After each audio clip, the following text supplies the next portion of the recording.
Hello guys, it's me Stark. So spoiler alert, LingYuan Cup has ended. If you haven't seen any results or anything about this tournament, please do not watch this video until you have done so, because it will contain spoilers from the endings of it. So basically on this weekend we did have the finals here, and to no surprise, Hira ended up winning here the tournament. The four players on the finals were Hira, the Viper, Leary and Mr. Yo. Exactly the order that I did predict in the first video about this tournament.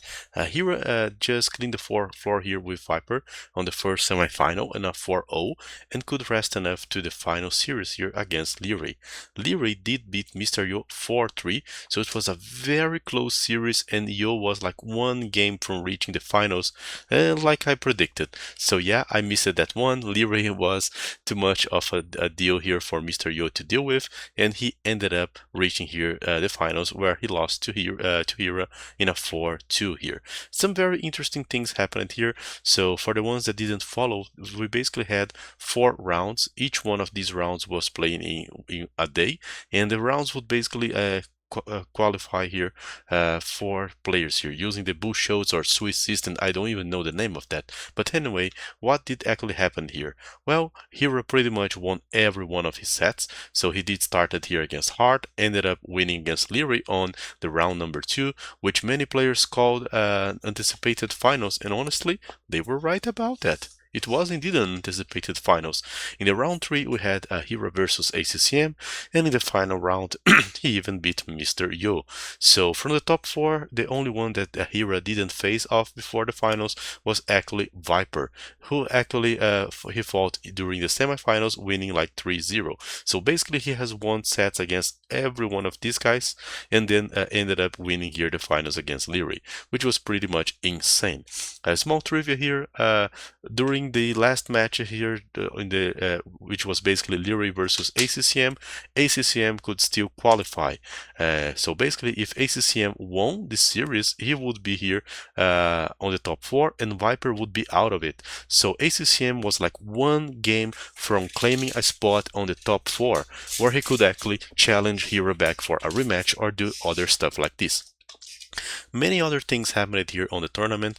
There was a situation where Vivi actually had his cell phone opened here on stage and with a capture age screen, which many actually pointed out like, okay, but he was like playing ACCM and this is like a nomad map. He can actually see the positions from the docks, from the TCs, and get a big advantage from that. And for this reason, Vivi ended up receiving some penalties here during the tournament. But anyway, I think that the main elephant in the room that I would also like to comment is that I don't think we should have Vivi here on the tournament, and the reason is quite simple. As stated before, we had like 4 invited players, which ended up being like the top 4, so they were clearly well invited. Then we had 2 qualifiers. In the first one, we did had ACCM, Hart and Nikov qualifying. In the second one, we did had like Sebastian and freaking Andy. So as you can see, the international qualifiers actually did a good job here in collecting like players closer from the top 10. But here's the thing, I don't think that the China has a second player on the top 10. So forcing a Chinese qualifier like this one, the Chinese mainland qualifier, ended up drafting out a player for the tournament that would not be in a similar level from the guys that actually are playing here on the top 10. I would arguably say that Vivi is a contender for the top 20, and for this reason it was expected that he would end up losing all of his series, like he just did, losing 3-0 to ACCM, 3-1 to freaking Andy, 3-0 to Nikov, and 3-1 to Hart. So basically losing 12 games and winning only 2. Ended up with a very slow 0-4 score here, which basically on the top of that also had this incident. So I don't know if that's the case. Of course, if you do host a tournament in Brazil, let's please make a Brazil only qualifier. Maybe we can get some guy out of the top 30 there to go there and lose every round as well, but at least to be on stage. Okay, jokes aside, there was also a lot of different stuff. The games were actually played on a very different time zone, guys, so I couldn't catch it up with all of them, but there was like a 4-hour game between Hira and ACCM, and this was actually fought in a map Bedouins. By the way, Bedouins was the most played map along the tournament, which is also a small curiosity. It also provided provided excellent games. We can talk about this soon enough here. Moving on, Leary was the second guy here to qualify and the guy that went to the finals. The only player that did manage to beat Leary here on the tournament was Hira in both group stage by 1 score difference and also on the grand finals with a 2 score difference. I don't know how much influence did it had that Hira and Viper played first, followed by a 7-game semifinals between Leary and Yo, and then later they moved towards the final. I don't know how much rest Leary could have from that, and how more and how tougher his way was into the finals. The thing is, I think that he does play on a similar level from Hira. It was not like a 4-0 or anything like that. And despite the final result, I believe that both Mysterio and Leary did had shots of taking out this championship from Hira. As for Mysterio, he was the other guy that did qualify here on the top 3. He also won 3 rounds. He was also the second player to do that together with Leary, and also only won to Hira. Coincidence or not, Leary was actually able to take one more game from Hira, and he ended up beating Yo by 1 game. So I think that the detail, the devil lives on the details here. So both guys just lost to Hira and were still able to reach the finals there. Now let's talk about the 3 guys that actually could have managed to collect the last spot here for the finals, which ended up getting to Viper. Viper did a very solid start, beating freaking Andy 3-0, but then in the second round he did lose to ACCM. To be honest, there's one of the best Kitten games that I have ever seen being played here by ACCM regarding using all the technologies and all the bonuses and all the Civ. Honestly, it is an Arabia game of Gurjaras versus Kittens. Excellent one from the series. And then he ended up also losing to Mr. Yo, but in the final round he did beat Sebastian 3-0 in a very convincing way, making his way to the finals. Of course, he was still dependent on other results like the ACCM one. Lucky for Viper, both ACCM and Sebastian, well, Sebastian he did actually beat, it was a direct confrontation, but ACCM also lost to Leary, and that ended up being very beneficial for Viper, who did qualify. So Viper did his run and got in the top 4, but ACCM was very close, losing by only in the last games here. He was actually, I think that he was winning the series like 2-1 here versus Leary, guys. But then Leary just managed to get to tie the series here with Efficient Fish game, a pretty good one by the way. And then in the Ring of Reeds map, he ended up beating ACCM, who still had 2 excellent civilizations here, Italians and Turks available. So with that said, we also had Sebastian, who despite having a bad start, losing to Leary here in his opening series, he did manage to beat in a convincing way Nikov and Hart, and losing only later to Viper. So those 3 guys, Viper, ACCM, and Sebastian, all of them have won 2 sets, lost 2 sets, but because of the score and because of the amount of games, they ended up having different the criteria here to just tell who was going to win or not.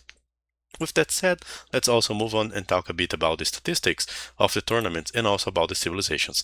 As I said, considering the maps here, the most played maps was Bedouins, so a non-DC start map with lots of fish, and ended up having a lot of variation regarding the civilizations. We did saw very different civilizations being picked here. The second most popular map here was Not Nomad. Not Nomad is basically Nomad. It's Nomad with fixed position, so it's an improvement in the map in order to make it more competitive. You just have your initial dock and TC built, and the villagers is split in like 2 to the TC, 1 closer to the dock, so way more competitive map. I truly like Not Nomad here. Arabia was the third one, and then we had new maps showing up in a lot of sets here. Khmer, a very different hybrid map here. Some players ended up abusing from different strats there, and Peccary, which honestly I still didn't catch how it should be played. Other maps weren't that popular, for example, Zoo 2 was a new map that was only played 5 times, and Ring of Reeds only had one appearance, but it was a very important one because it did decide if ACCM would go towards the top 4 or not. Unfortunately for him, he wasn't able to reach it. So Rocky Forest, I felt like I have watched this map like 1,000 times, but it was only played twice, which is insane. Let's also talk a bit about the civilizations, but guys, please take notice that some civilizations were just played like once, so it's very difficult to actually evaluate how well the civilizations went. For example, Mr. Yu picked Chinese in one of the maps against against Nikov, if I'm not mistaken, and did an excellent job with them.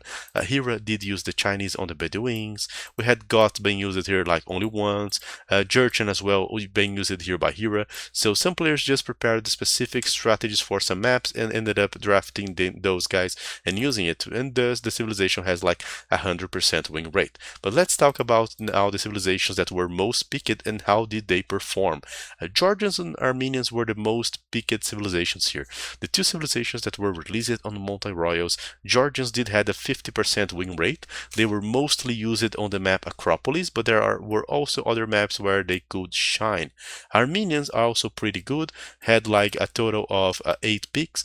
Armenian is a good civilization. They can actually perform quite well in maps like Fish and Fish for the Long Swordsman and Minotaur opening, like in Khmer because of the hybrid aspect and how the galleys actually perform, even in Not Nomad because of the galley war. So I think that both civilizations do the mule cart and also other features are very flexible and could actually fit here in several different maps.